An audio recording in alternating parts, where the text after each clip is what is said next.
So, finance transformation program. You wheel in the consultants. You start to listen to the terminology R2R, P2P, order to cash, and invariably you've not heard it before because most teams are not structured in this way, particularly if they've never been transformed. Everybody knows what an accounts payable team is, they know what a procurement team is, but people do not think in end-to-end process terms of procure to pay. So you need to introduce this concept if you want to deliver your finance transformation program successfully.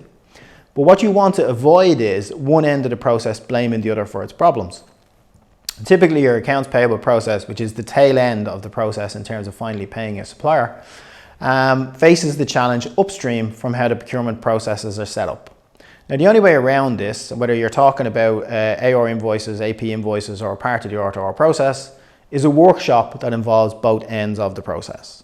So the way to ensure that you end up with cross-functional alignment and cross-functional cooperation is you need to use your consultants in order to drive workshops which drive communication and understanding across your different functions. That's the only way you're going to do it.